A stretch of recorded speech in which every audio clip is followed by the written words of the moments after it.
করুন আউযু বিল্লাহি মিনাশ শাইতানির রাজীম বিসমিল্লাহির রাহমানির রাহিম قل يا أيها الكافرون لا أعبد ما تعبدون ولا أنتم عابدون ما أعبد ولا أنا عابد ما عبدتم ولا أنتم عابدون ما أعبد لكم دينكم ولي دين صدق الله العظيم এখন যে সূরাটা পাঠ করলে সূরার নাম কি সূরা কাফিরুন কাফের হচ্ছে এক বচন তার বহু বচন হচ্ছে কাফিরুন আল্লাহ পাক কাফেরদের ডাক দিয়েছেন ইয়া আইয়ুহাল কাফিরুন হে কাফের সম্প্রদায় আগে আমরা জানবো এই সূরার নাম হচ্ছে সূরাতুল কাফিরুন এই কাফিরুন করে নাম রাখলেন কেন এই সূরার নাম কাফিরুন করে নাম রাখার কারণটা কি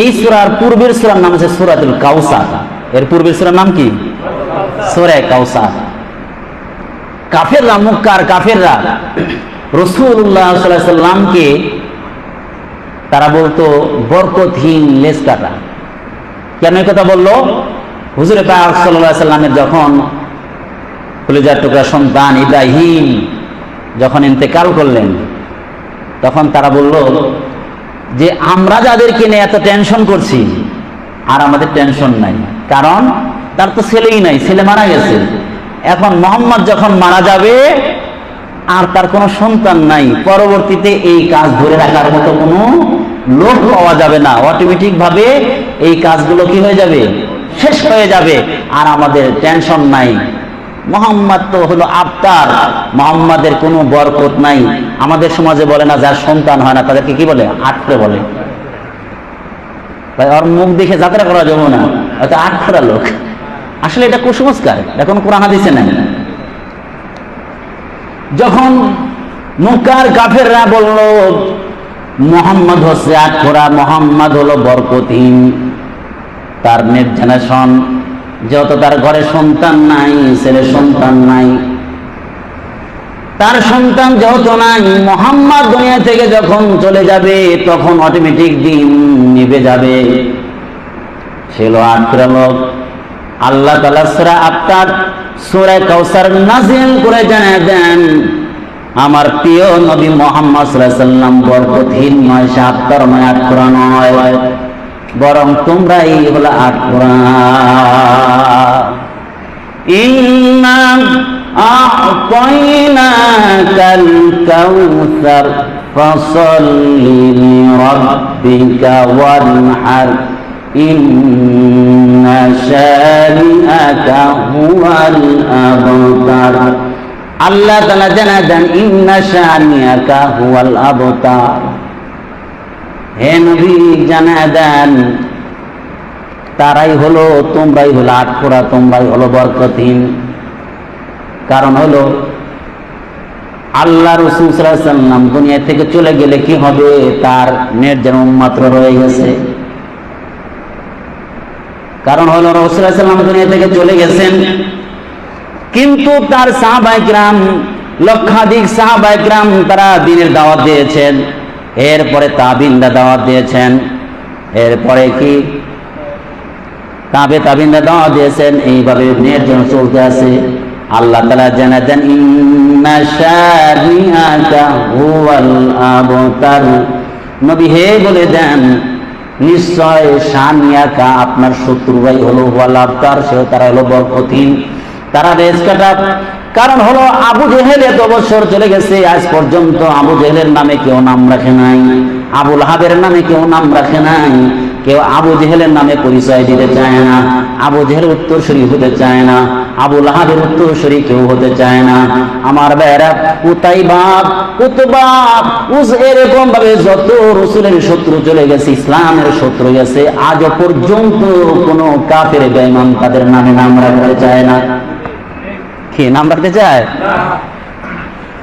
অথচ রাসূল চলে গেছেন গোটা পৃথিবীতে, লক্ষ নয় কোটি কোটি উম্মাত রয়ে গেছে যারা নবীজির জন্য, নবীজির জীব এরকম ভাবে দ্বীনের জন্য জীবন দেওয়ার জন্য, কোরবান করার জন্য আছে কি নাই? তাহলে বোঝা গেল নবীর জিসমানি রাসূলুল্লাহ সাল্লাল্লাহু আলাইহি ওয়াসাল্লামের নিজের সন্তান দুনিয়া থেকে চলে যেতে পারে, কিন্তু আল্লাহ তাআলা তার উম্মত, কোটি কোটি উম্মত রেখেছেন, রূহানি সন্তান আল্লাহ পাক জমিয়ে রেখেছে। ওই সূরার মধ্যে, সূরা কাউসারের মধ্যে যেহেতু এই কাফেরদের বিষয়ে আলোচনা করা হয়েছে, পরবর্তী সূরার মধ্যে, পুরা সূরার মধ্যে কাফেরদের সম্পর্কে আলোচনা করা হয়েছে। এই জন্য এই সূরার নামই রাখা হয়েছে কাফিরুন। কি নাম রাখা হয়েছে? প্রশ্ন হতে পারে, এই কাফেরদের মধ্যে তো মুশরিকও আছে, তাহলে মুশরিকদের নামে নামকরণ করালে ইয়া আইয়ুহাল মুশরিকুন বললো না কেন? হয় কি হয় না? মুশরিকুন কেন না বলে কাফিরুন বললেন? মুশরিকুন বললে শুধু মুশরিকদেরকে বুঝাইতো, ইহুদি বুঝাইতো না, খ্রিস্টান বুঝাইতো না, হিন্দু বুঝাইতো না, বৌদ্ধ বুঝাইতো না। বোঝেননি কথা? কাফিরুন বইলে আল্লাহ তাআলা জানা দেন, এক কথায় মুসলমান ছাড়া যত লোক আছে সব হইল কাফেরের দল। মুসলমান ছাড়া যারা আছে সবাই কাফের। সে হিন্দু হিসাবে নিজেকে পরিচয় দিক, বৌদ্ধ হিসাবে পরিচয় দিক, ইহুদি হিসাবে পরিচয় দিক, অথবা নাসারা খ্রিস্টান হিসাবে পরিচয় দিক, যে যে ধর্ম হিসাবে নিজের পরিচয়টা প্রকাশ করুক না কেন, যে খাঁটি মুসলমান হবে না। মুসলমান ছাড়া যত লোক আছে, আল কুফরু মিল্লাতুন ওয়াহিদা, গোটা পৃথিবীর কাফের শক্তি সবাই হলো কাফের। সবাই কি কাফের? এই জন্য দেখবেন এই যে ফিলিস্তিনের উপরে নির্দ্বিধায় যে চলছে মুসলমান নিধন চলছে, এই জন্য দেখবেন আমেরিকা শহর, ওরা কোনো কথা নেই, উপরে বলে এক কথা, ভিতরে কাজ করে অন্যটা। নির্দ্বিধায় বেসামরিক লোকরে হত্যা করে দিচ্ছে, হাজার হাজার মানুষকে মেরে ছাপা করতেছে, সেখানে কোনো মানবাধিকার নাই, নাই মানবাধিকার। আর ইসলামের কথা বললে যদি দুর্নীতিদেরকে ধইরা কি করা যায়? হত্যা করে দেওয়া হয়, চোরদের হাত কেটে দেওয়া হয়, জিনা করার কারণে তাদেরকে সঙ্গে সাহার করে দেওয়া হয়, হত্যা করে দেওয়া হয়। বলে যত ধরনের অন্যায় অপরাধ, সকল অপরাধের রাস্তাকে বন্ধ করার জন্য এই কাজগুলো করা হয়। তাহলে এখানে মানবাধিকার লঙ্ঘন হইতেছে। কি বলে? মানবাধিকার লঙ্ঘন। এরা সব হচ্ছে ইহুদি, খ্রিস্টান বলেন, বৌদ্ধ বলেন, হিন্দু বলেন, এই যে আমাদের পার্শ্ববর্তী এই শয়তানগুলো গিয়া ইসরায়েলের সাথে চলতেছে। কারণ সব হইল এক। একটা রসুন, আমাদের আঞ্চলিক সিরাজগঞ্জের ভাষা বলে সব রসুনের গোয়া এক, অর্থাৎ এক রসুনের কি মিললে সব এক হয়েছে রে, দেখেন না আটকে রয়েছে। এরা আলাদা আলাদা ভাবার কোনো সুযোগ নাই। আল্লাহ এই জন্য কাফিরুন বলছেন। কি বলছেন? কাফিরুন। আসেন, ইসরা কাফিরুন পড়লে ফায়দা কি হবে? আল্লাহ রসুলের এক সাহাবা বললেন, ইয়া রাসূলুল্লাহ, ইয়া হাবিবাল্লাহ, যখন আমি ঘুমের ঘরে যাব, আমি যখন শোয়ার জন্য যাব, তখন কি পড়লে লাভ হবে, কি পড়া যায়?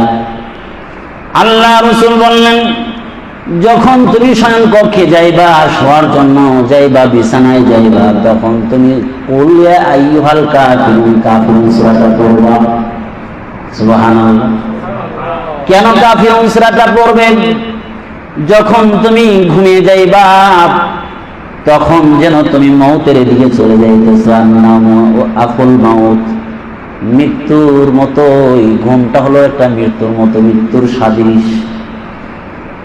ঘুমের আগে যখন কুলিয়া আইয়ুহাল কাফিরুন যখন পড়বা, তখন যেন তুমি শিরক থেকে তুমি পবিত্রতার ঘোষণা দিতেছ, আমি মুশরিক না, আমি শিরক পছন্দ করি না।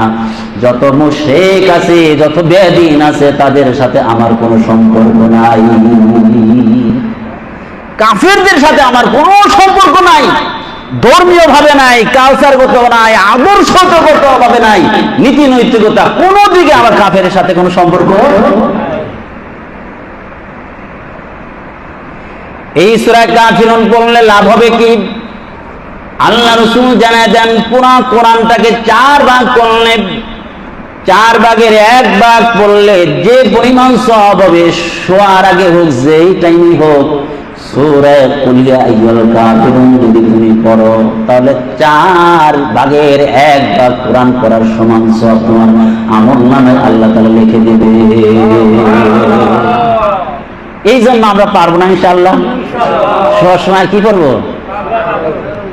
সবে আমার সাথে কুল ইয়া আইয়ুহাল কাফিরুন লা আ'বুদু মা তা'বুদুন ওয়ালা আনতুম আবিদুনা মা আ'বুদু ওয়ালা আনা আবিদুম মা আবাদতুম ولا أنتم عابدون ما أعبد لكم دينكم ولي دين। এই সূরার আগে অর্থটা জেনে নেই, সরল অর্থ জানার পরে আসবো আমরা প্রেক্ষাপটে, কখন নাজিল হলো, কেন নাজিল হলো। এই সূরার অর্থ হলো, আল্লাহ তাআলা তার হাবিবকে জানালেন, কুল হে নবী বলেন। আল্লাহর নবীকে বলতেছেন মানে উম্মতকে তালিম দিতেছেন, আমাদেরও বলতে হবে এই কথা। নবী যেই কথা বলেছেন ওই কথা আমাদেরও কথা, আমরাও বলবো। কি? ইয়া আইয়ুহাল কাফিরুন, হে নবী বলে দেন, হে কাফেররা, হে লা আ'বুদু মা তা'বুদুন, আমি ইবাদত করি না ওই মূর্তির, যেই মূর্তির তা'বুদুন তোমরা ইবাদত করো, পূজা করো, তার পূজা আমি করি। ওয়ালা আনতুম আবিদুনা মা আ'বুদু, আর তোমরাও ওই মালিকের ইবাদত করো না যেই মালিকের ইবাদত আমি করি। যেই আল্লাহর দাসত্ব আমি করি, সেই আল্লাহর দাসত্ব তোমরা করো। ওয়ালা আনা আবিদুম মা আবাদতুম, ওই মূর্তির পূজা আমি করব না যেই মূর্তির পূজা তোমরা করো।